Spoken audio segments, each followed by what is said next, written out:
Welcome to Minding My Money.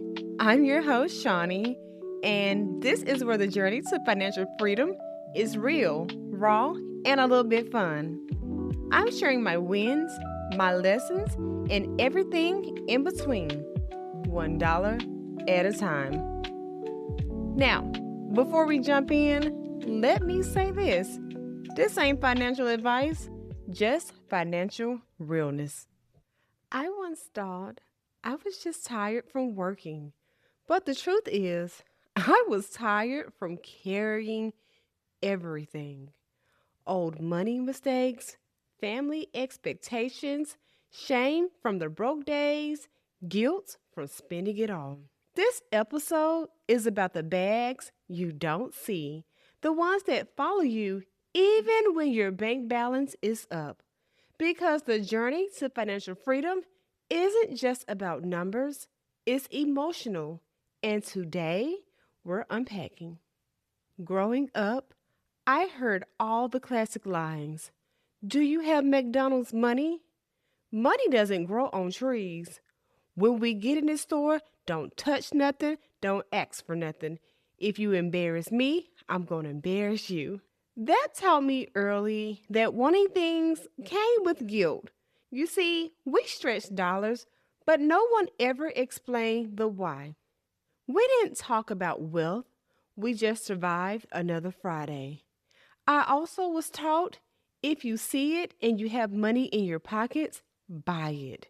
So I learned how to spend, not how to save. And even though I wanted better, I didn't know what better looks like. See, what I thought better was spending and looking like I had it all together without the understanding of looking and having it together were not the same thing.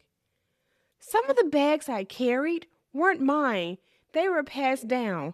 I had the bag of fear, the bag of scarcity, the bag of silence, and I dragged them right into adulthood. My very first paycheck felt like freedom until I realized I was using it to fill voids, not value. I was spending to feel grown, spending to feel seen, spending to feel enough. And that spending led to shame.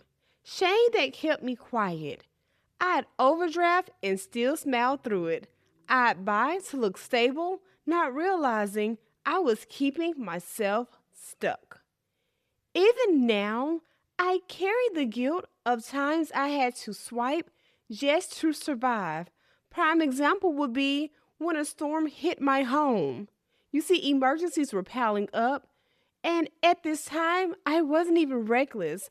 I was unprepared, still rebuilding my savings and learning in real time. Those moments taught me this truth. Debt is situational, not identity. When you start earning, especially as a Black woman, people assume you have it all together.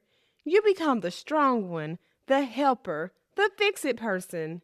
And suddenly, your money becomes the family's backup plan. You're expected to give even when you barely have enough for yourself. Now, that's a heavy bag to carry. And when I started saying no, people called me selfish. But saying no wasn't greed, it was growth. Because I can't pour from an empty wallet or an empty soul. For years, I equated success with appearance. See, I thought if I looked okay, maybe people wouldn't ask questions. So I dressed the part, I went to the dinners, I booked the trips, and behind the scenes, I was praying my card didn't decline. But performing perfection is expensive, financially and emotionally. And eventually, I realized the peace of staying home was worth more than the prize of fitting in. It took therapy and self-reflection to realize that money trauma exists. That panic before checking your balance, that's not normal. That's conditioning.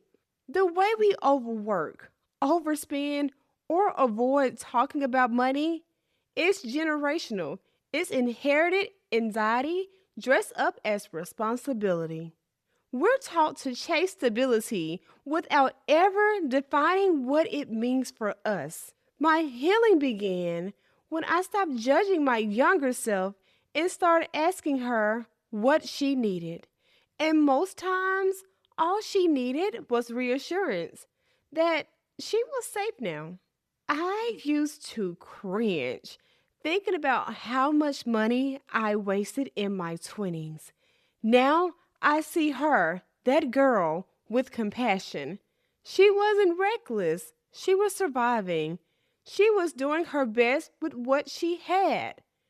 Forgiving her meant freeing myself today because holding on to financial guilt doesn't create wealth, it creates walls.